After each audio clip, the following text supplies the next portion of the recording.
Kini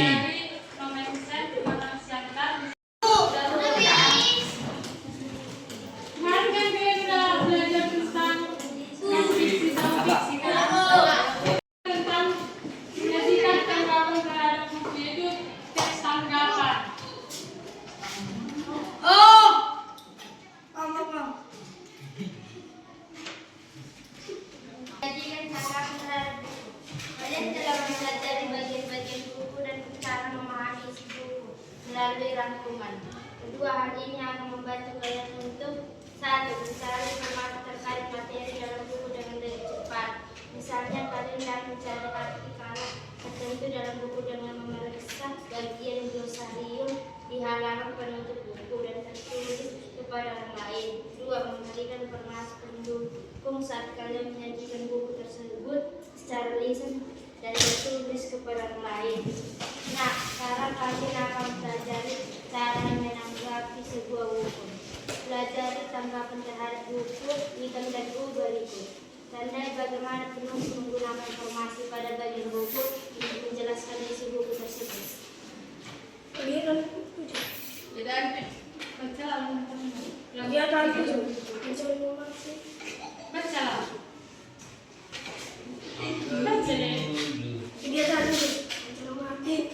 Terhadap buku, membaca nama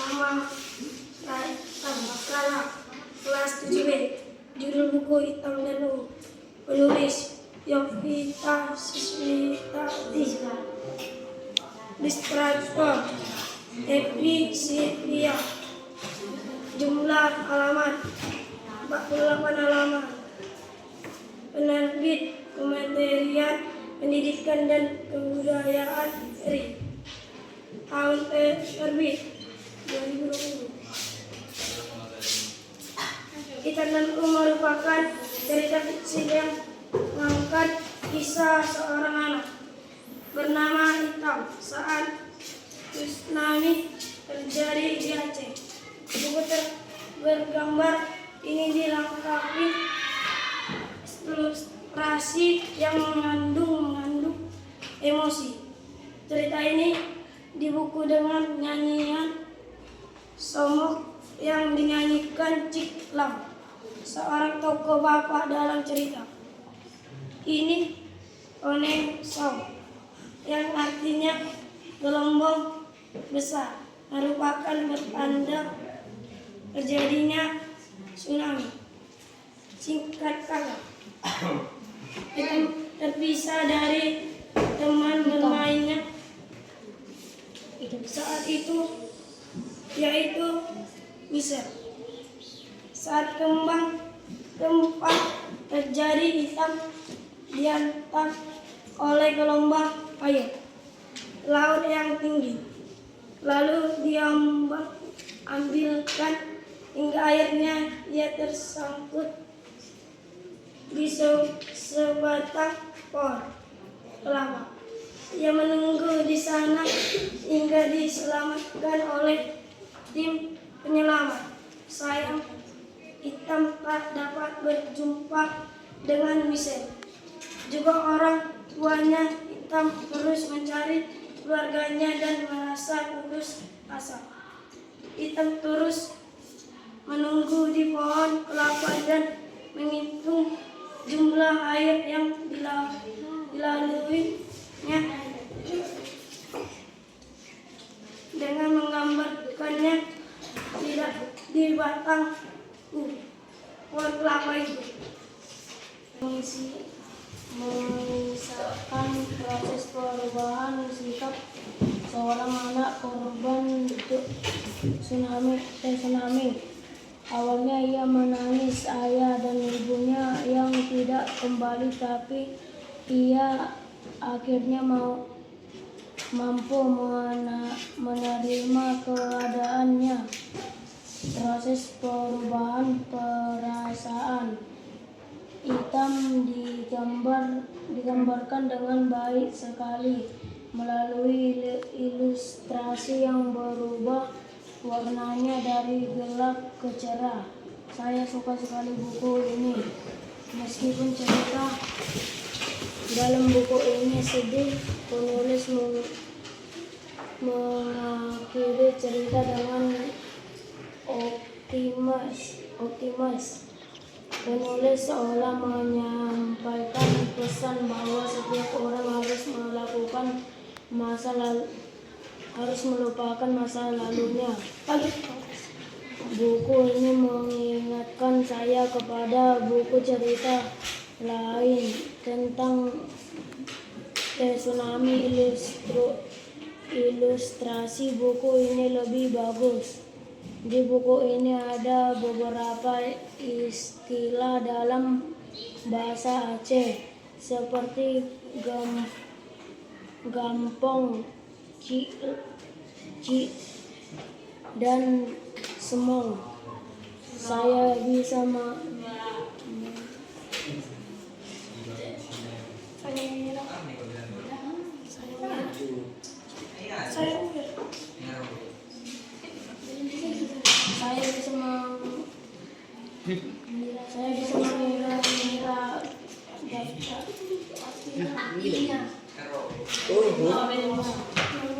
namun akan lebih baik kalau di bagian akhirnya penulis memberi daftar glosarium buku yang diterbitkan oleh Kemendikbud. Ini juga mengingatkan saya untuk lebih menyayangi keluarga saya. Menurut saya buku ini cocok untuk dibaca siapa saja, terlebih mereka yang menyukai gambar dan ilustrasi. Kita yang bersama kan tentang isi buku kan. Kalau sekarang buka halaman 164. 164. Sudah? Sudah? Nanti dikasih tugas lagi. Terus tanggapan itu kan di sini itu kayak kita ngasih penilaian, ulasan atau resensi terhadap suatu karya. Karyanya itu misalnya tentang buku fiksi atau non fiksi, ya. Yang tujuannya itu untuk agar orang lain itu tahu kekurangan atau kelebihan sebuah karya itu tersebut. Jadi tujuannya teks tanggapan ini yaitu untuk menyampaikan pengalaman seseorang saat membaca atau menonton sebuah karya. Ya, kita kan? Dan kalian bisa siapa yang pernah di sini yang menanggapi atau mengomentari story atau status kawannya? Ada? Pernah yang tahu komentar atau menanggapi? Menanggapinya kayak mana? Sopan atau tidak sopan? Nggak sopan. Kenapa nggak sopan? Kalau kalian juga di sini kayak gitu nggak sopan kan? Kayak alasannya.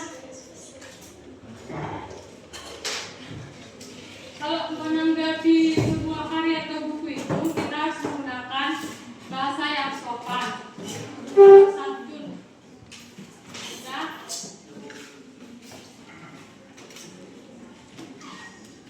Di sini kan ada mengenali ragam kalimat dan struktur teks tanggapan. Struktur teks tanggapan itu ada 3, yaitu konteks, deskripsi, dan penilaian. Jadi saya disingkat jadi KDP, konteks, deskripsi, penilaian.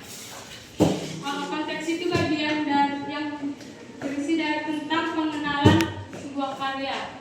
Kalau deskripsi itu penjelasan yang lebih detail tentang isi buku atau sebuah karya tersebut. Misalnya itu kita menanggapi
Sekolah di Pulau Kelapa, sebuah sekolah sedikit daratan, halamannya laut dan langit terbentang, sejauh mata menghadap di batas laju arti. Tiada roda empat, pula jalan aspal. Motor matic merupakan masa lalu, menanggalkan spion kepalanya. Pada jam istirahat, ditambahkan kapal mesin dan perahu milik nelayan seragam hari Senin. Di saku terik, anak-anak berebut membeli jajan kepada seorang perempuan muda bermata. Perempuan muda bermata, indah penjual mie instan dadakan. Di kejauhan, seorang guru berwajah datar memantau di depan pagar, barangkali menyimpan amarah, mungkin pula sedikit kesepian. Jadi sini Miss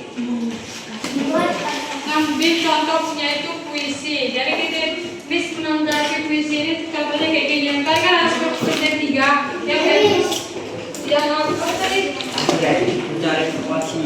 Yang konteks deskripsi sama penilaian. Konteksnya itu kan penilaian karyanya. Apa? Awal karyanya. Contohnya itu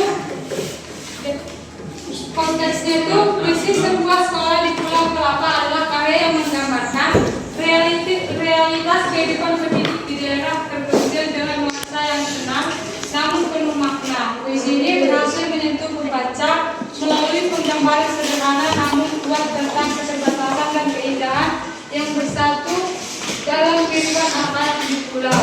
Kalau deskripsinya itu, puisi ini menceritakan suasana sebuah sekolah yang terletak di pulau kecil, dikelilingi laut dan langit yang luas.